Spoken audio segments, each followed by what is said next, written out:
Well, we're joined now from Westminster by Patrick O'Flynn from UKIP. And Patrick, I'll just start by asking you what you've made of this personal attack on Ed Miliband today. Well, I think it was quite excruciatingly crass. And that not only Michael Fallon should be ashamed of himself, but David Cameron should be ashamed of himself too. And no wonder then that the Foreign Secretary, Philip Hammond, incidentally Michael Fallon's predecessor as Defence Secretary, has refused to endorse or repeat the words used.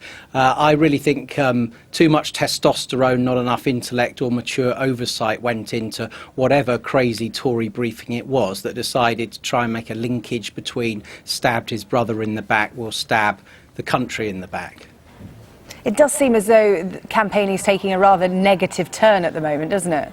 It does, and you wouldn't think, would you, that actually the Conservative Party, which claims to be so strong on defence, won't guarantee to meet the 2% of GDP NATO target. And in fact, the defence budget of our country runs out in a year's time, and the Tories have left behind them in government absolutely no plans beyond the end of this financial year. So it's all very well for them to stand up and talk about renewing Trident with 4 submarines, but they've left no future budget for defence, which runs out basically at the beginning of April 2016. So let's have some answers from them as well. And UKIP is the one party that can afford to resource our defence, because we will cut the politically correct spending programmes such as the foreign aid giveaways.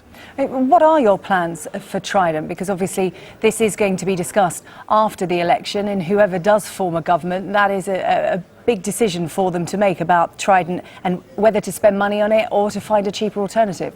We're 100% in favour of renewing Britain's independent nuclear deterrent, and Trident is our preferred option. That's the best way forward, and you need 4 submarines to keep that continuous defence deterrent at sea. So not only are we 100% for it, but we're the one party that is going to have a fully costed plan to resource Britain's defences, including that independent nuclear deterrent. That's interesting, a fully costed plan. Just looking at figures as to how much it does cost, and one that jumps out is from the Campaign for Nuclear Disarmament that estimates that Trident will cost £100 billion over its lifetime.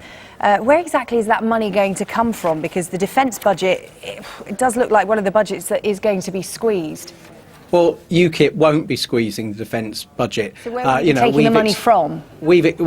We're going to take, straight away £9 billion out of the foreign aid budget. By the end of the next Parliament, we'd be spending actually £11 billion less on foreign aid, £10 billion less on EU contributions, £4 billion less in capital spending a year on HS2, which we would scrap as a vanity project, and around £5 billion less on Scottish public spending via the Barnett formula. So we're prepared to take the tough decisions on where to save money on public spending, which allows us to prioritise the key areas such as the NHS and Britain's defences. And that £100 billion figure applies, if you believe it, over a very, very long period of time. And people say nuclear deterrent has never been used. Well, thank goodness it's never been fired, but it's in use every single day, guaranteeing our freedom.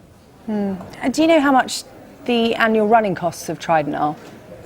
The annual running cost wouldn't be a figure I would have to hand. You could ask our defence spokesman, Mike Hookham, about that. My job as UKIP economic spokesman has been to allocate resources between the departments and stress what our key priorities will be. And targeted tax cuts are among the priorities, but so especially are the National Health Service and the defence of the realm. I just wonder then how you can have a fully costed plan for Trident if you don't know what the annual running costs are. A fully costed plan referred to the budget for defence to meet the 2% NATO commitment. I'm delighted to hand over the detailed implementation of that plan to our experts on defence policy.